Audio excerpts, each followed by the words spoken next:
Being in custody does not mean all hope is lost. To the officers of the Ghana Prison Service, it is a boarding facility, just like any other residential school across the country where students reside away from home for some time. This detention center, which helps to reshape the boys back into society, is the Senior Correctional Center, SCC, in Accra. Unfortunately, the basic needs to reshape the juveniles are inadequate. The center is in dire need of a school bus to ferry the senior high school boys to their various schools, and for now have to depend on the bus from the headquarters, which is affecting their studies. They are thus appealing to all to assist the center. Our reporter Juliet Metal Edmonds has spent some time with the juveniles and officers at the SCC and shares her findings in this report. It is a Monday morning at the Reformers Junior High School located within the Senior Correctional Center. Our Y is equal to what? MS plus what? C here. So when we come, we make what? Our 4 1. Make no mistake, these are juveniles and young offenders who are in custody on different charges. They are between the ages of 13 and 21. At the time of our visit, the boys were busy with their studies. We have the 10 drives. We have the what? Mention them. The memory card. Starting from grade 7 to 9, the Reformers Junior High School introduces the boys to formal and non-formal education. Palm printing and splatter shapes in creative arts was the subject engaging the non-formal class during the team's visit. Beautiful. Clap for yourself.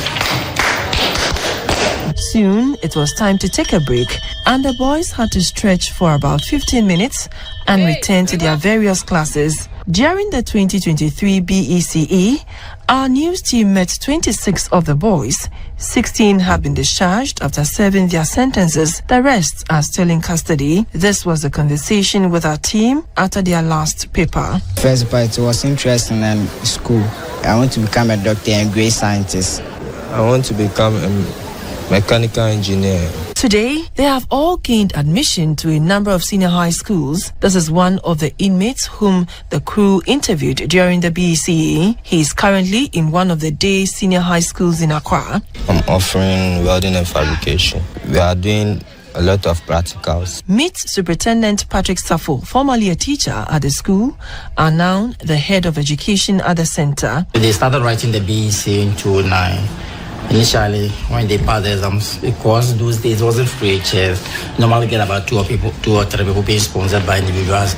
But with the coming on board the free chairs, this day around, all of them are able to get into the senior high school. We have some of the boys who are now enrolled. They've managed to pass here. They've been discharged.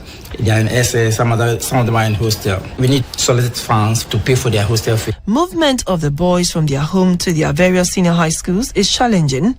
The center has no support of its own and relies on the headquarters bus. But what happens when that particular bus is off the road? We normally allow the boys to go. The officers will just accompany them. But in fact, it's not the best. We don't want the general public to know where they are coming from. So even escorting them itself for the public to know that these are boys. In fact, at times we try to shelter from that angle. If we can have our own vehicle, we can just send them, because at times the boys, they don't have to, because it has to go through all the schools.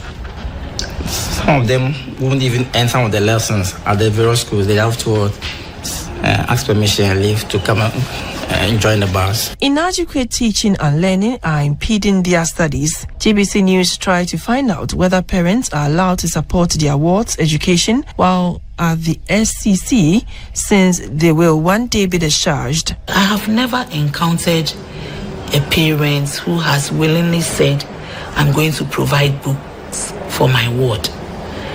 And sometimes even those who pass through our hands after BEC, when we are to send them to secondary school, it really becomes a headache. Sometimes we, the officers, have to contribute for the boy to get admitted and start school.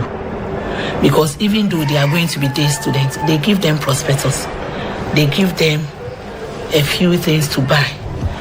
There are parents that they just come willing, they'll buy their uniforms and everything for them. But we have some that when you even call them, they will tell you that they don't even have what to eat in the house, not to talk of coming to support them. And there are some people that they think that so far as the person is here with us, the person is a government property. Whenever the boys have to rise to the BECE, they are ferried from their home, which is the corrections facility, to the examination center under supervision. We sought their reaction if one day the correctional facility becomes an examination center to avoid inmates traveling to write their papers. This is the response of the officer in charge